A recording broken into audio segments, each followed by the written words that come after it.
Hello everyone मोर चेनेलटिলৈ আপোনালোক সকলোকে স্বাগতম জনাইছো আৰু আজি মোৰ মেইন ইনগ্ৰেডিয়েন্টটোই হৈছে পচলাৰে এটা ৰেচিপি বনাবলৈ লৈছো পচলাৰ বিভিন্ন ধৰণৰ আমি জুতি লৈয়ে থাকো নহয় জানো কিন্তু নোখোৱা মানুহক আমি কেনে ধৰণে খুৱাম হয়নে এনে ধৰণে যদি আমি নোখোৱা মানুহক খুৱাম তেনেহলে ইয়াৰ জুতি তেওঁলোকে নিশ্চয় নাপাহৰে আৰু পিছলৈ খাবলৈ আগ্ৰহ কৰিব কলগছৰ পুলিৰ যেটো মাজৰ অংশ সেই মাজৰ অংশটো ভালদৰে উলিয়াই লৈছো আৰু মিহি মিহিকৈ কাটি লৈছো এনেদৰে কটাৰ পাছতো মিহি কৰিব লাগিব এই চকচোন এই ধৰণে কাটি লৈছো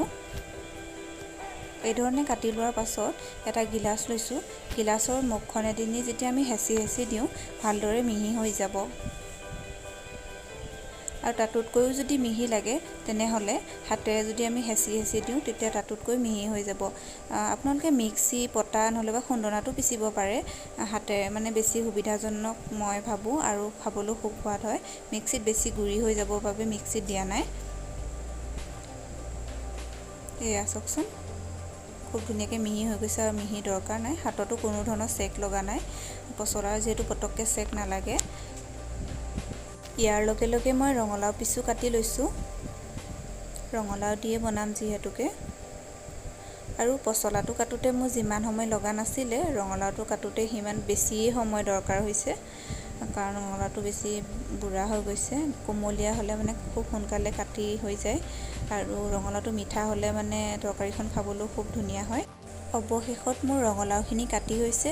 এইফালে পিয়াজ আদা নহৰু কেঁচা জলকীয়া থেতালি লৈছো জালুক অলপ পিচি লৈছো তেজপাত আৰু এইফালে পচলাখিনি আৰু ৰঙলাও এতিয়া মই মাছৰ মাথা দু পিচ আছে ভালদৰে ৰঙচুৱা হোৱালৈকে ফ্ৰাই কৰি লম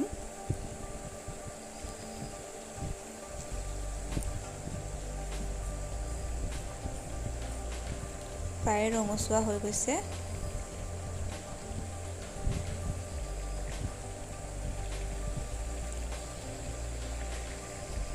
সম্পূৰ্ণৰূপে ৰঙচুৱা হোৱাৰ পাছত মাছৰ মাথা কেপিচ মই উলিয়াই লৈছো কেৰাহীৰ পৰা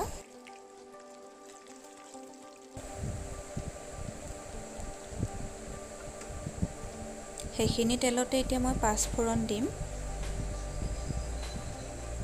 পাঁচফোৰণ কিটা ভালদৰে ফুটি উঠাৰ পাছত তেজপাত লৈছিলো যে তেজপাত গিখিলা দি দিছো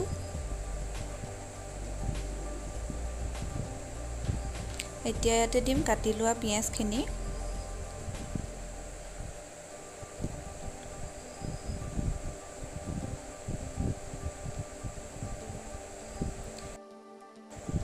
পিয়াজখিনি মই ৰঙচুৱা হোৱালৈকে ভাজি ল'ম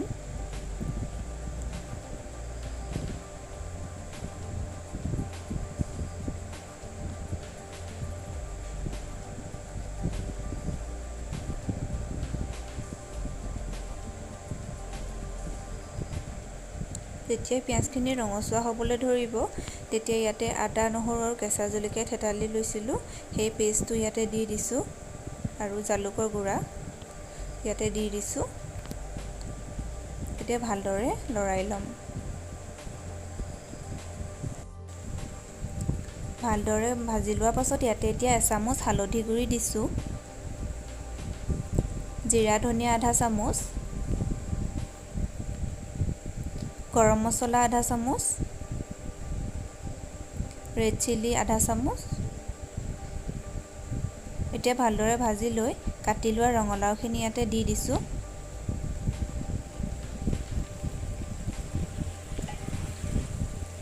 লগতে দিছো সোৱাদ অনুসৰি নিমখ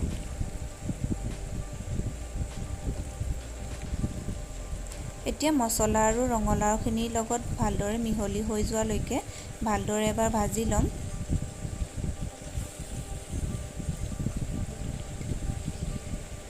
এনেদৰে প্ৰায় 10-15 মিনিট মান ভাজি থাকিম ৰঙলাওখিনি যেতিয়ালৈকে আধা গলিব ধৰিব এয়া যেতিয়া ৰঙলাওখিনি গলিব ধৰিছে আৰু ইয়াতে এতিয়া পচলাৰ মিশ্ৰণখিনি দি দিম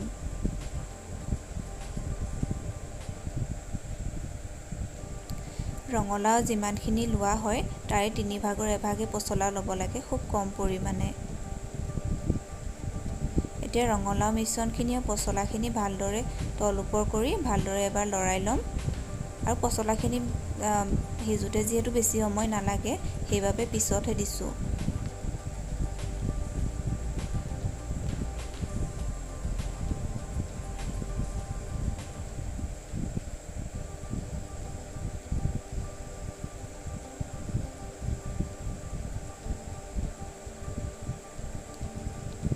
এনেদৰে গাপত প্ৰায় ভাজি থাকিম 10-15 মিনিট মানলৈকে। 10-15 মিনিট মানৰ পাছত ৰঙালাও আৰু পচলাৰ মিশ্ৰণখিনি একলৈ হৈ গৈছে আৰু ফ্ৰাই কৰি লোৱা মাছৰ মাথা দুপিচ আছিলে ইয়াতে এতিয়া দি দিছোঁ।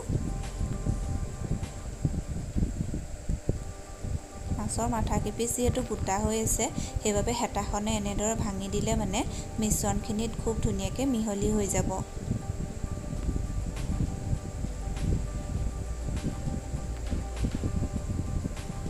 ভালদৰে ভাঙি লোৱাৰ পাছত আকৌ 10-15 মিনিট মানৰ কাৰণে ভাজিম। তাৰ পাছত আৰু ভাজিখন ৰেডি হৈ যাব।